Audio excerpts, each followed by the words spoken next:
Greetings, everyone. This is the Cosmic Consciousness Podcast. I'm your host, Dr. Daniel Sage. And today it is my immense pleasure to be in conversation with a friend that I made in 1988. And we just did the math on that. It was about 37 years on and off from the Community College of Aurora. So Wayne Gilbert. And I'm going to read a little bio, and then we will begin the conversation. Wayne A. Gilbert is a retired teacher and teacher of teachers.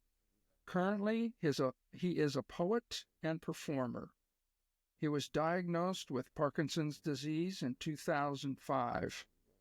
He co-founded a dance class for people with Parkinson's, leads a Zoom poetry group for PWPs, people with Parkinson's, has facilitated a monthly poetry group in a maximum security prison, and works with a small group of actors to create original performances.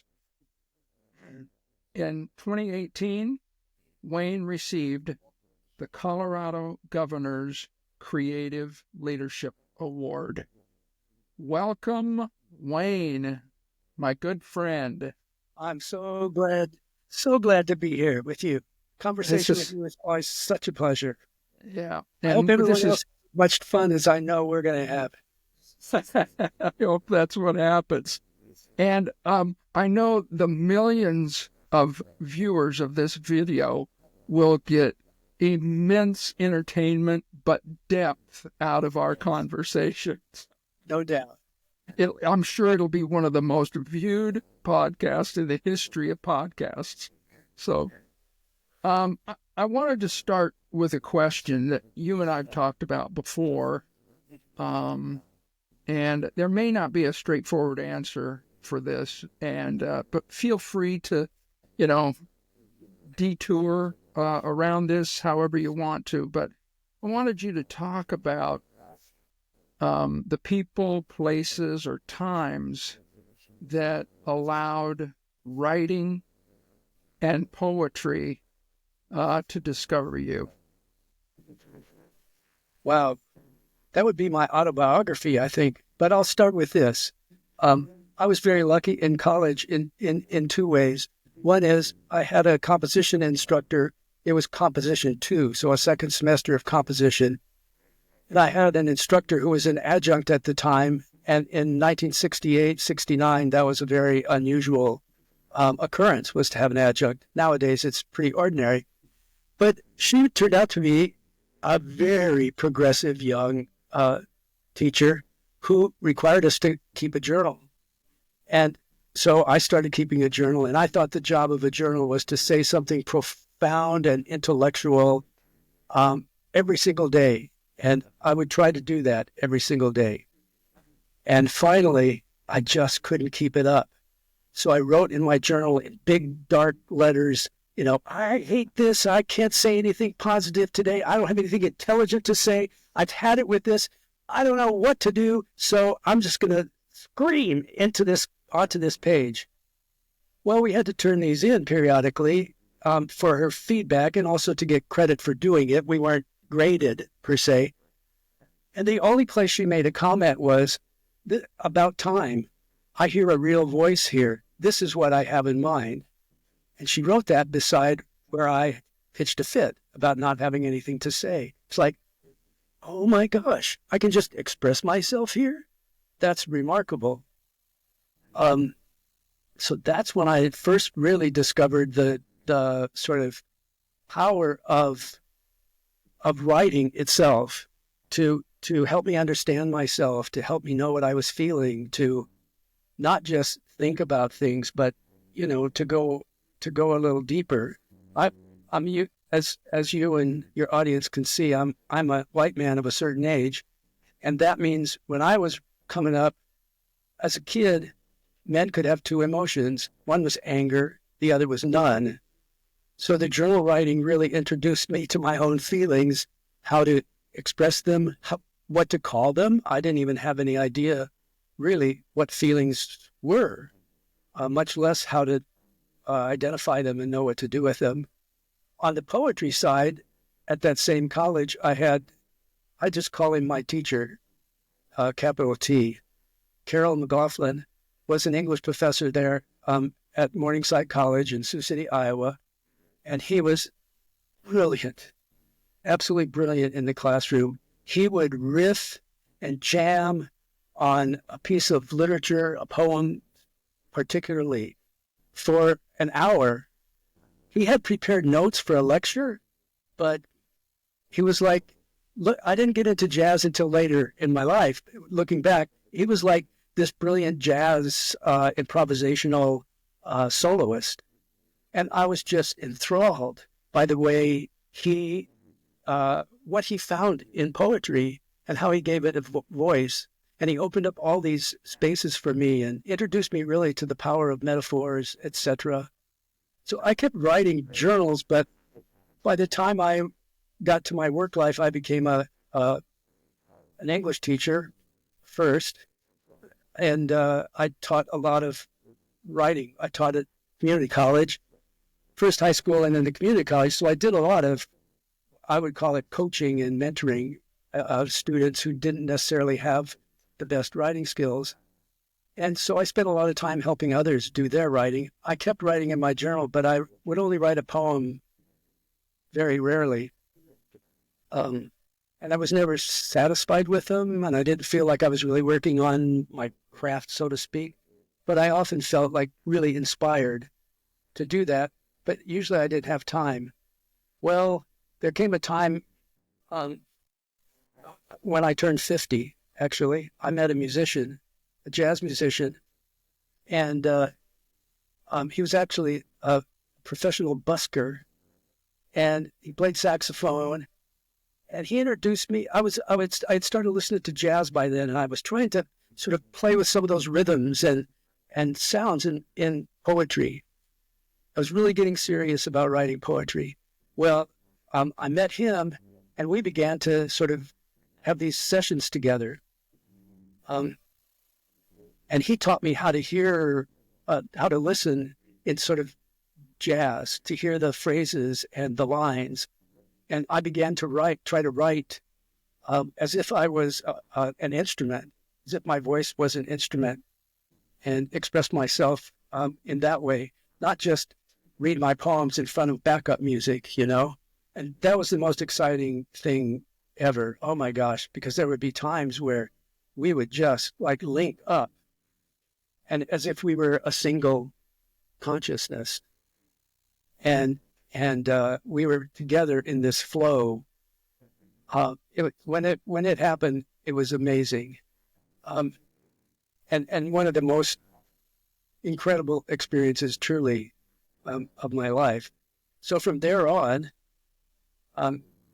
teaching was diminished somewhat in my life, and poetry came up, and then when I retired, I decided this is it. You know, I'm all in poetry. And I have been ever since.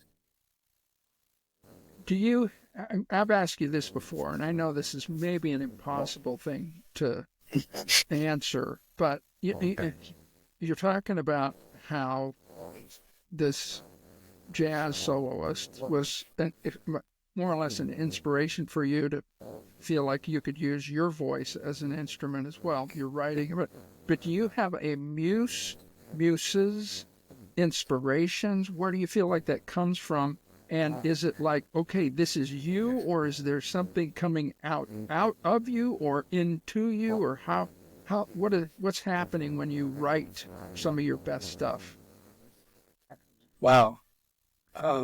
Well, I always say, I wish I was as wise in real life as I am in my poems, because there is this sense when it really begins to happen, the poem, that is to say, there is this sense somehow that I'm tapping into, or I'm being tapped into, and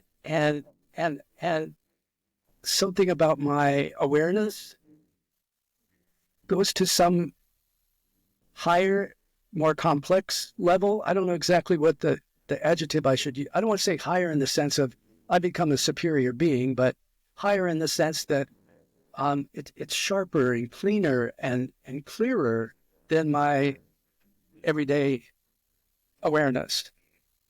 And then there's this energy that begins to move. And I think most artists would call it a flow. That's become a term even in psychology now too. And then you just kind of have to have the good sense to ride it.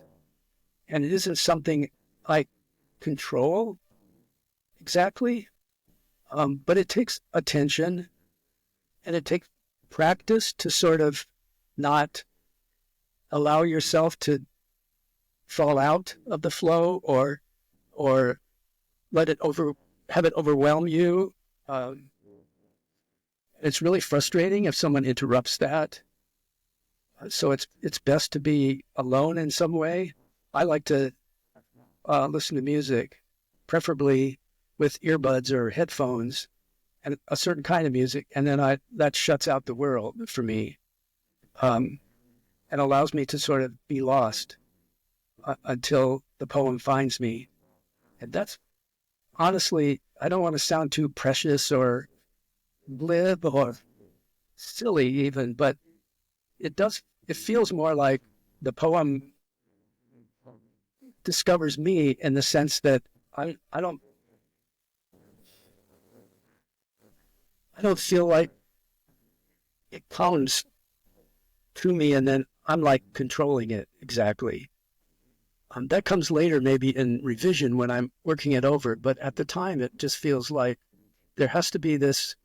It's a lot like, I think, mindfulness in a way, when you can let everything go, and what comes is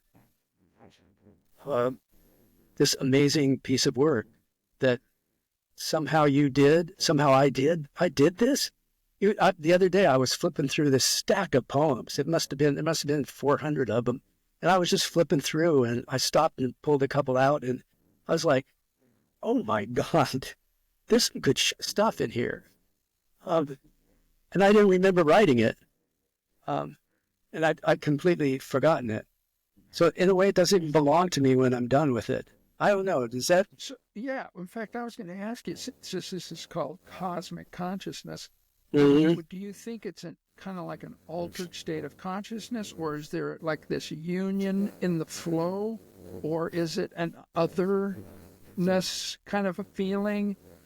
Like, you know, I don't know if those two things could even be separate. If it's more of a confluence flow, Yeah. or is it? Oh, okay. I was going to say it's more. It feels more like a joining, and I don't know whether I'm joining the energy or the energy is joining me, or it takes this kind of coming together for the energy and the flow to take off. I'm not sure. Maybe it's all of the above. But there's definitely a sense that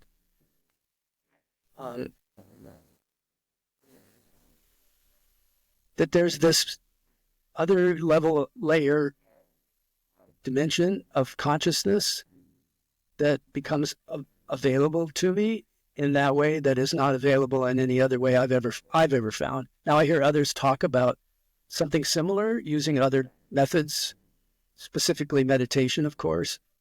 But I've never had quite the same experience any other way than that. But it feels like I slip into it, and then it slips into me, and then we're this kind of us that moves along. Are there things that you can see as sort of patterns that you can do that get you into that flow, or does it just kind of come spontaneously and just surprisingly? I just never know. I mean, there are certain techniques you can learn. Again, I guess like meditation or any practice, and that's what I think of writing as a practice. The same way you practice as a monk, meditating, practice as a musician, playing your instrument, practice as an actor, preparing for your role in a play. So the practice helps give you some impetus Or there are little brainstorming techniques you can scribble and can kind of jumpstart, but that's not always dependable. Prompts. I mean, there are websites. There must be thousands and thousands of websites just full of little writing prompts, and that they can often help. But those are just little tricks you play on your mind to shut off the noise and to clear the space so that whatever wants to come into it has room. Boy, that's a metaphor, packed metaphor right there. But and so there's some, the discipline of the practice helps. Like show up every day, write something. Maybe it'll be crap, totally useless. Who knows? But sometimes you have to write a lot of crap before you get to something really good because it takes a while to clear out the junk, so to speak. And sometimes I get an idea or an idea gets me. I hear something. And I think, this morning my wife said something to me at breakfast. I said, stop. What did you say? I got my journal out and I wrote it down because it's the next line in a poem that I'm working on. And I'd stopped working on I was interrupted in the flow of this poem, and I haven't been able to get back to it for a couple of days, and I lost the track. And those words are it, I'm confident. So I wrote them down. So now I'm holding on to that. That's like as soon as I get back to it and I read that line, I'll know. It's like the portal, not porthole, what's the word? Portal, Portal, the portal, like to dive in again. Yeah. So it's like a vortex or something. Yeah, something like that. Yeah. So does it feel like, and it's probably not even the same every time when you get this inspiration or you get like this little spark that you got at breakfast or whatever, but does it feel more like you, like your higher self, or does it feel like something is giving you something? Is it your voice, or does it feel like a voice from outside? Either or. Sometimes both. Can't always be sure.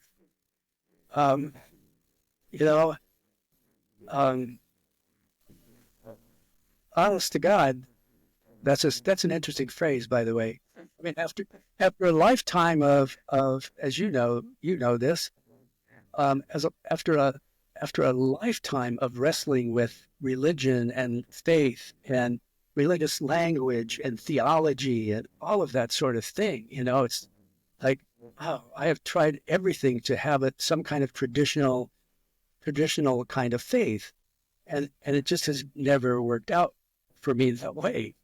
I continue to study and beyond the Christian tradition in which I was raised and trained. But the other day I had this experience. I try to walk. If I make 7 laps in the hallway of our apartment building, it's a quarter mile. So I try to do that 3 different times a day. And that's my exercise. And it's really helpful to do that. Well, I went out in the hallway this one morning recently, and I started down and I turned around and came back, and then I turned again. And I'd been thinking of a question you posed to me, as a matter of fact. Have I talked to my supreme being, God, the ground of all being, the absolute, the universe, whatever it is, about this question that I have been living with for quite a while now? And my response was, well, no, I never really thought of it. So I'd been thinking about it. Well, I turned around in the hallway and I started back down for my second lap, and I heard, the only way I know how to say it is I heard this voice, just a clear, in these words, it's up to you. That's it. Those 4 words, it's up to you. There was no like, whoa, or, the old Bill Cosby when he was still just a funny man instead of a pervert. He said, Noah. Like, what? Build an ark. Right. What's an arc? Go back and it wasn't like that at all. It was, and there was no sound, but somehow I heard those words. It's up to you. And I was relieved. I won't say, I walked on air the rest of my walk. Nothing changed outwardly, except that I did say out loud, it's up to me. What does that mean? Then I heard the sounds. Nothing else till much later. So I finished my walk and thought, well, that's peculiar. And of course, then all these questions are raised. Well, that's just my psychological blah, blah, blah, my inner voices talking back to me, yada, yada, and all that kind of stuff. I'm like, I'm sorry, I had the experience, and I can tell you that was not any of the voices in my head. I've been writing the voices in my head for 75 years. No, not that long, but that's how old I am. But I say more than 50 years. I know most of the sounds of the voices in my head, and that wasn't one. It wasn't really a sound even. It was just a sort of awareness of these words. No biggie. That's it. It was a real biggie. I mean, it was really, it was something that was really meaningful for me to hear.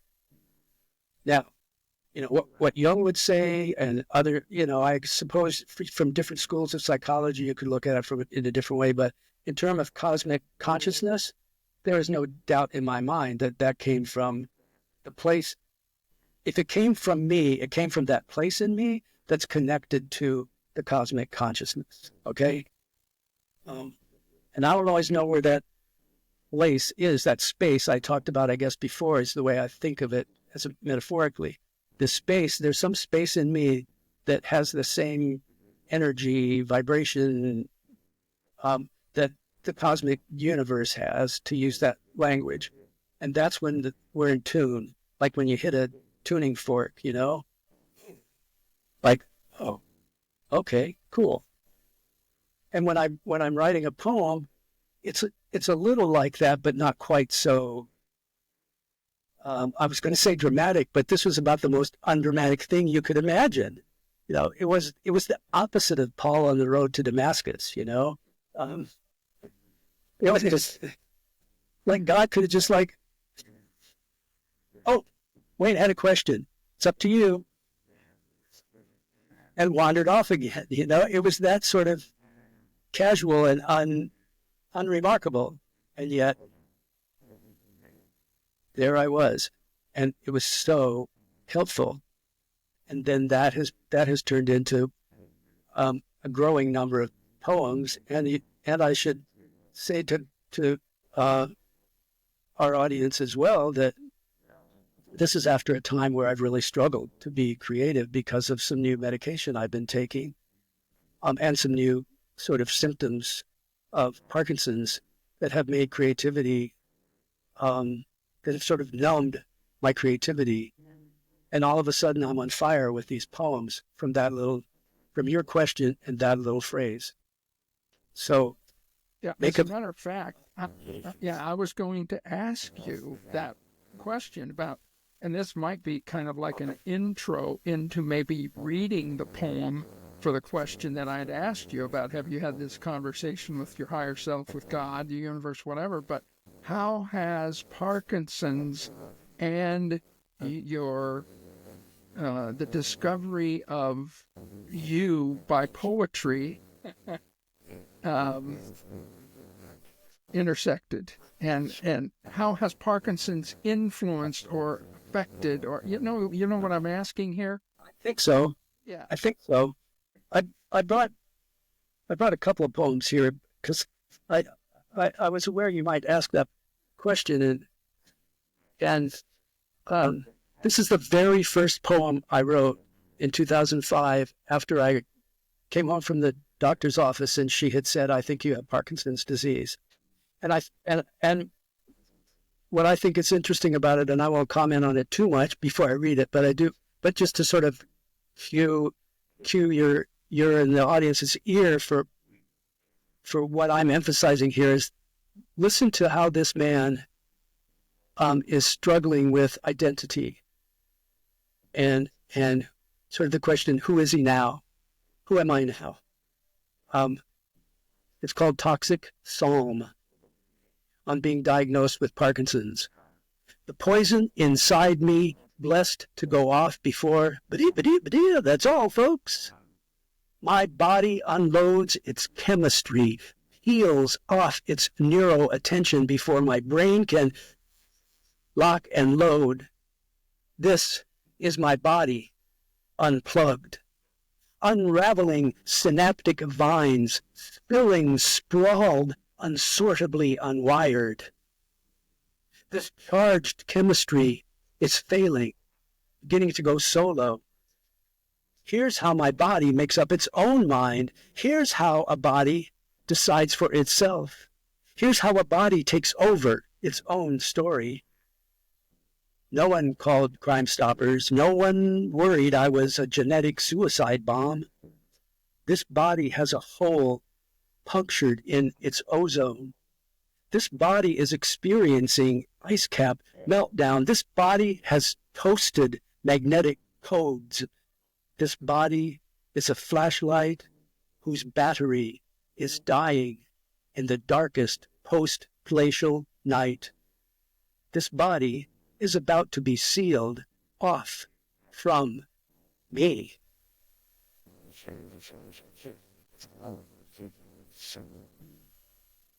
So first it's noteworthy that the first thing I did after I talked to my wife, of course, was to go to my desk, pull out my journal, and write a poem. Because I don't know, what else do you do? I don't know what other people do with news like that, but that's what I did. And then I found metaphors that expressed what I was feeling at the moment. And they're not very pleasant ones, but they're honest and real. And man, they are. I've read this poem over and over again to groups, many groups of people with Parkinson's, and they're all like, yeah. Now, these are not people who have studied poetry and literary analysis. These are people who know what this feels like. To be a flashlight whose battery is dying in the deepest, darkest post-glacial night. Like, yikes. So that's one way that poetry and Parkinson's came together for me, like this. And it's not that I always hesitate to use the word healing because nothing is finished. Healing makes it sound like, oh, good, the scab's gone and got a little scar and we're done. No. It's not like that. Healing is like recovering from the shock, the pain, the uncertainty, the suffering, all of the things that destroy who we are and that we take for granted about who we are. I don't think I've ever asked you this before, but it kind of seemed a little bit it was a suggestion in that poem you just read. Do you think of yourself differently than your body since your diagnosis? Oh my gosh. Oh yeah. Since Parkinson's is really the first time I had to even acknowledge I had a body. I've always been a very healthy man. The ways I have been unhealthy in my life had mostly been sort of what they call mental health issues, depression and anxiety maybe, but I've rarely had physical ailments, and I could pretty much do whatever I wanted to do.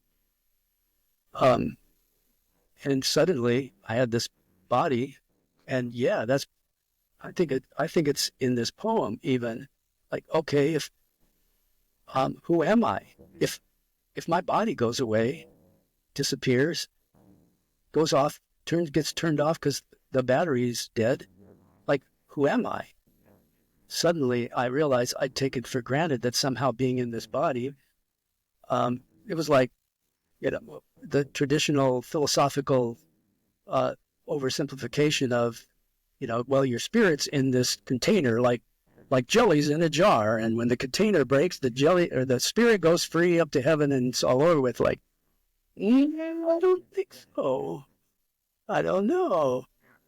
And I mean, it's not a rabbit hole. It can be a rabbit hole in the sense of it being sort of this terrible whirlpool that takes you down deep and tries to drown you. But I'm using it in the sense that it leads to so many new questions, or maybe they're old questions, but they're much more urgent. So yeah, I've spent so much time trying to figure out, okay, who am I now? Oh, this thing's changed. Who am I now? And I think everyone does at certain stages. Human development is all about, yourself coming unraveled, and then you as you move to the next stage, you put this new self together, and you drag some things from your former self up, and you integrate it all, and then you roll again because it's cool again for a while. And you can think of times in your life, puberty and late adolescence and early midlife and other places, but with Parkinson's and other conditions as well. But I'll speak specifically about Parkinson's because I know it. With Parkinson's, those kind of questions just come at you constantly, over and over again. So there's like this need to keep writing poems, like, who am I? Then you need to move to like a meta level. Oh, I'm no one, or I'm anyone, or how can I be all these people? Who will I, if I'm not a shadow of myself in his 75th year. I was once Wayne long ago. I know I was Wayne at least once. Alongside other possible Waynes were shadows of Waynes unborn, unrealized negativities floating on concrete walks, walls, silvered asphalt, inky splashed meltaways. I've forgotten more than spilled gravel, salted sandy grit spewed over black ice. Climate changed brake damage once felt my boot sole press hard. Spins out in the big box bankrupt Wilco parking lot, cursive letters cleared in unplowed clarity, for the love of God. I wasn't me that winter long ago. I know I wasn't that time, at least then. Wayne's whirled in a vortices, danced away each another stranded bond unwound, facing its own chilled Wayne dream, flashlit graffiti on steel overpass girders, straining gravitas unmoved moving. Wayne was only once engraved, inspirited, a there, a then, just now again, a sworn oath.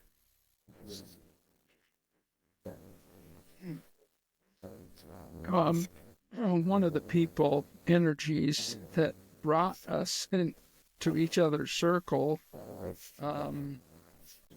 James Ford, and what he allowed us to reconnect again based on his experience of diminishment, death, dying, and all of that. And you and I have talked about that quite a bit, conversing with and about good death energy. Yes.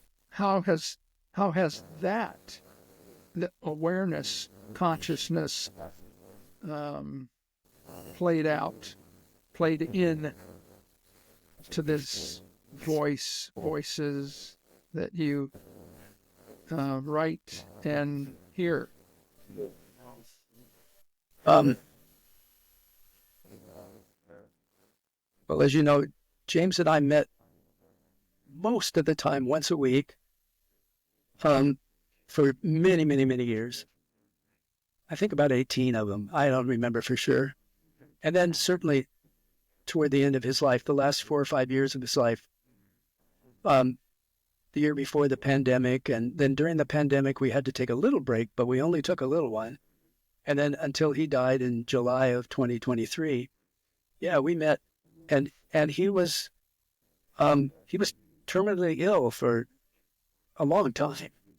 Um, and we were not afraid to talk about that um, with one another and to really share our concerns, fears, insights, experiences, etc.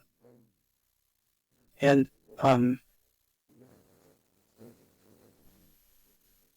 and as you know, he was another of us who had a deep religious upbringing and even professional experience for many years, and then abandoned it all, but never ceased, like struggling with the big cosmic eternal questions and spiritual ideas and experiences. So it was more an exploration for us, I think, to dig. Dig's not a good word. To really, every verb is a metaphor that's insufficient that I can think of. To grapple with the real questions that most of us deny, and or don't deal with until it's too late.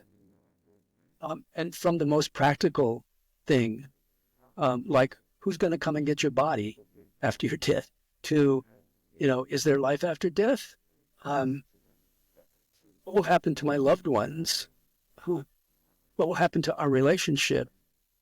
I mean, will they forget me? Will I forget them? What is I? Who am I? It's that same question again. Who am I? Who am I now when I'm no longer body? And what is that in me that goes on and on and on and on and on? So it was a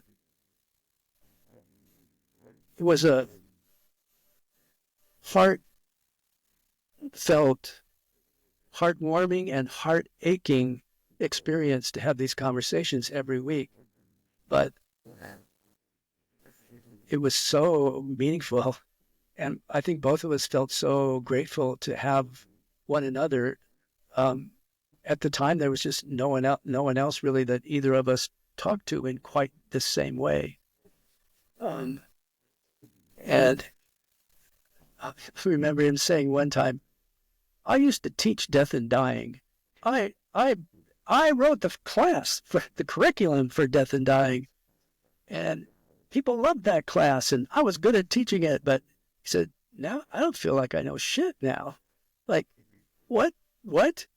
I mean, I know stuff in my head, but now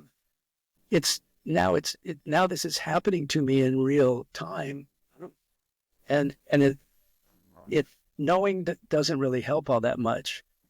It's more about how do you be in this space now, and so it was very powerful and very meaningful, and led to many, many, many poems as well. Some I was lucky to share at his memorial service and with some family and friends as well. So after he died. You and I have shared a lot of the writings and perspectives of Thich Nhat Hanh. And was that something that you and James shared, or is that something you found on your own, having, to process Parkinson's and all of that? How did that come up for you? Because it's been a nice way for me to revisit Thich Nhat Hanh, Thai, and to do it in a real practical, excavating way with death and dying. Yeah, I think what really happened with both James and I was this. Yeah, I love that you used the word practical. A practical was what we were really exploring and trying to attain, achieve, construct, place to kind of live practically. What's a practical spirituality for this experience of still living, knowing you're dying, which of course, who isn't, right? But when you're young or whatever stage of life you're in, there are just a million ways to not deal with it. But both our philosophies have always been better to deal honestly with the tough stuff than ignore it. So we did, but now it wasn't an intellectual exercise anymore. It wasn't studying some theological system and being able to reconstruct the system for the examiner, you know. Both he and I had in our later lives, later half of our lives, I would say we're more moved by Eastern thought and religious practice, particularly Buddhism, more than our own original one. So that became a kind of way something we had in common, a way to talk about spirituality in common without referring to our upbringing, the way we were trained and as children and then as professionals in the beginning. And that was really helpful. To be honest, Thich Nhat Hanh specifically, yeah, I think we talked about him. Pema Chodron too was someone we talked about. But I would say that it was really after he died that I really found that Thai spoke about the kind of practical spirituality that was really meaningful to me, and I think became an extension of what James and I had started working through. And then you and I began talking, and then it became even more, concentrated in that sense. And it's partly developing a vocabulary to talk about these things. Sometimes it's about reclaiming a vocabulary also. But more than that, it just feels like I need some clues. We don't know. James and I used to say over and over again, we don't know how to do this. There's no guidebook. We don't have any mentors. We don't have teachers. Even in seminary, I mean, this stuff, yeah, you can read Theology of Death. Like, that's not very practical. Or you could be the greatest pastor and have these wonderful prayers for people who are dying or the families who are grieving or whatever. But that's not the same as like living in it. And I began listening to podcasts from Plum Village, and then slowly reading more and more, and it just was so helpful.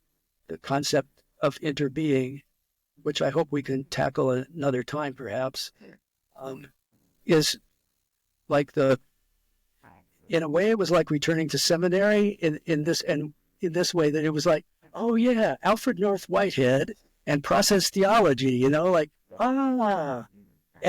in a way the circle kind of closed, but in another way kind of opened, or another space kind of opened, in which I could begin thinking more realistically, more practically. That's what I mean, practically, about what my last days, weeks, months will be like, and how do I want them to be, and what control do I have? What power can I exercise? What energy can I call on when I don't have any? I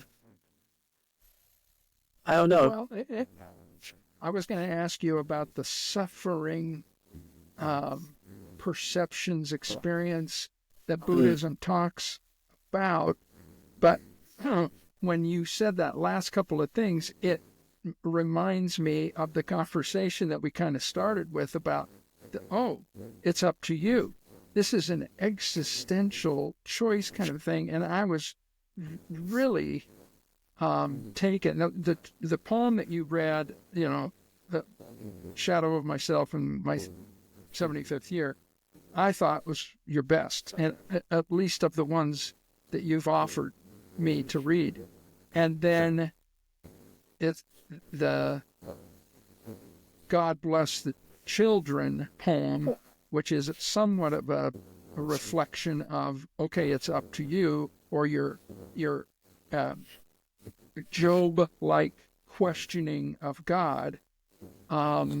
So I don't know if this is a good way to kind of wrap up this particular conversation or not. It might just stimulate another half an hour of discussion.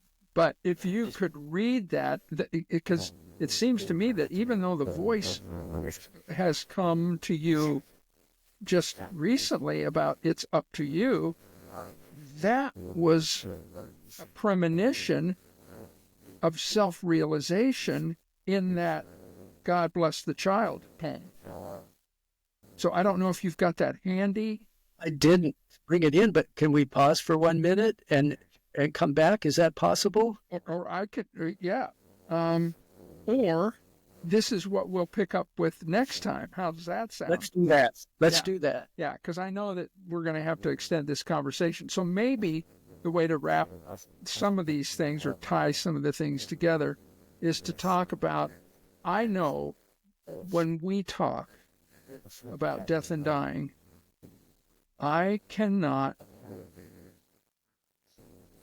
don't experience suffering the way you do, physically, bodily. And the Buddhist perspective on this, and Thich Nhat Hanh in particular, or Pema Chodron, or whoever it is that we're, having a dialogue with together with each other too. How is that for you? What, talking about suffering is not something that normal people, even Buddhists, can really talk about from a perspective of real, practical, day-to-day, hour-to-hour, minute-to-minute experience.